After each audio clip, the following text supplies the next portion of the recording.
Welcome to the New Testament for Skeptics video series. Now, I believe that taking a skeptical look at the New Testament is necessary for several reasons. It was written decades after the events it describes by authors with theological agendas in a time period when myths, oral traditions, and political influences shaped religious narratives.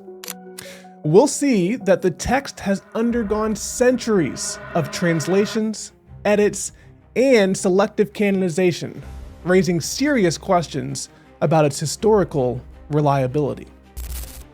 Many of its claims, miracles, fulfilled prophecies, and divine revelations lack independent verification and often contradict known historical facts. Without critical examination, we risk accepting theological constructs as historical truths, shaping beliefs and societal values on potentially flawed foundations.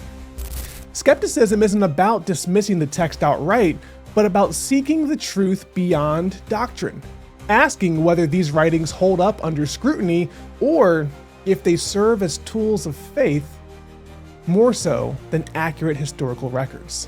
In this first video, I will argue that the book that shaped Western civilization wasn't divinely ordained, but the product of human politics, power struggles, and historical accidents. The New Testament is one of the most influential collections of writings in human history, but how much do we actually know about its origins? Was it written by eyewitnesses? Was it carefully preserved without corruption? And most importantly, who decided which books made it in and which books to cast aside? So in today's video, we're going to take a deep dive into the New Testament's uncertain origins, its role in shaping Western civilization, and the controversies surrounding its canonization. Let's get started.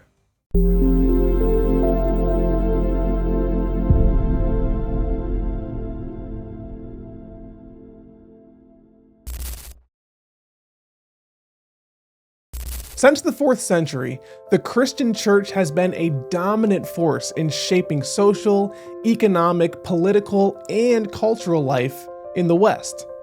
The foundation of this institution is the New Testament, a collection of 27 books that have dictated laws, inspired revolutions, and even justified wars. But despite its influence, the New Testament raises several critical questions. How reliable is this book? Who actually wrote it? And how much of it was shaped by political motives?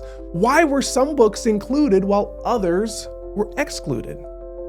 To understand the full impact of the New Testament, we must first examine how it came to be and whether or not its origins hold up to historical scrutiny.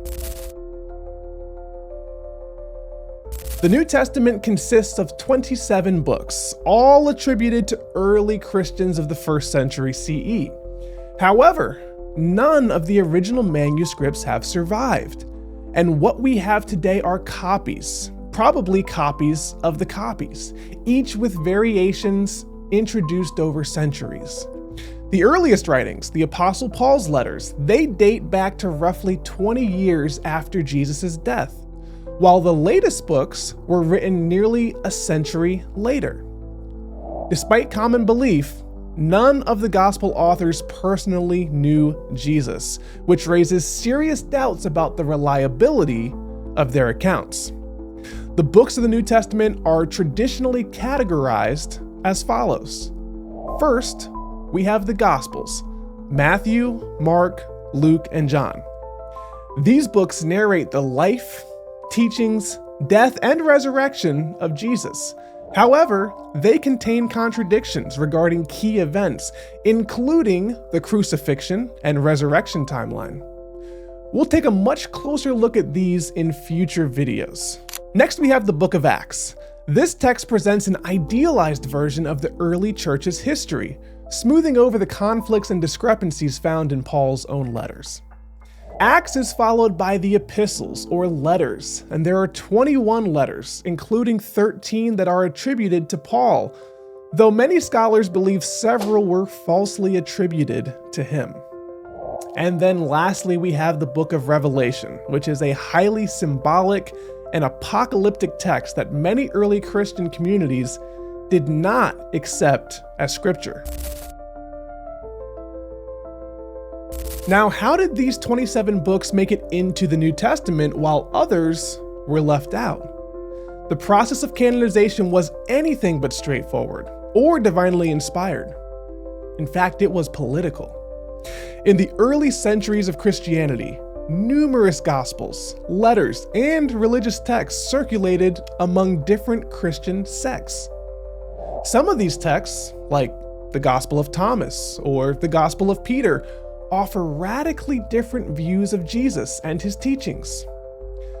The fact that these books were excluded suggests an intentional effort to suppress certain theological perspectives.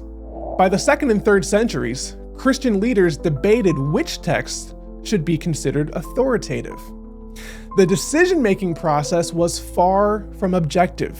It was driven by power struggles within the church, and the criteria for inclusion were often arbitrary and inconsistent.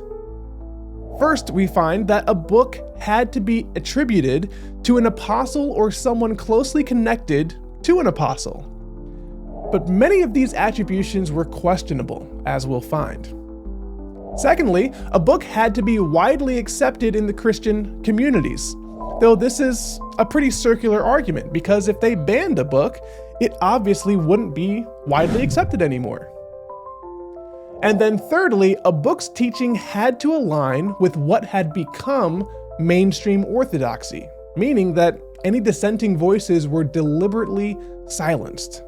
Now, the first official list of New Testament books that matches our modern canon didn't appear until 367 CE in a letter from Athanasius, the Bishop of Alexandria. The idea that this list was guided by divine inspiration ignores the centuries of debate, suppression, and power struggles that actually led to its formation. Despite its disputed origins, the New Testament has undeniably shaped Western history. But has its impact been entirely positive? Let's take a look at some of the ways that the New Testament influenced the West, starting with religious influence. Christianity, based on the teachings of the New Testament, became the dominant religion of Europe, but not through peaceful persuasion. Forced conversions, inquisitions, and wars were often justified using the scripture. The New Testament's role of promoting ideas of sin, salvation, and divine authority had lasting effects on societies, often discouraging critical thought and scientific progress. Next, we'll look at the political and legal influence. The New Testament has influenced Western legal systems, but often in a way that reinforced inequality. Biblical interpretations were used to justify absolute monarchy, the divine right of kings, and even slavery. Political leaders throughout history have cherry-picked scripture to support their agendas, whether it be for social justice or maintaining oppression. Next, let's look at the economic influence. The so-called Protestant work ethic is often credited for driving capitalism, but it also helped to justify exploitative labor practices. At the same time, early Christian communal economics, where believers shared their resources, contrast sharply with the modern interpretations that align Christianity with capitalism. And then lastly, the cultural and artistic influence. While the New Testament has inspired great works of art and literature, it has also played a role in censorship and repression. Many works of philosophy, science, and literature were banned or suppressed because they contradicted biblical teachings. The cultural dominance of the New Testament has often come at the expense of intellectual freedom.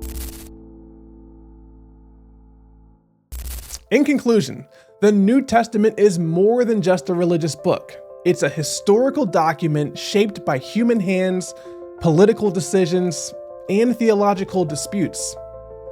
While its impact on Western civilization is undeniable, its reliability, authorship, and historical accuracy remain deeply questionable.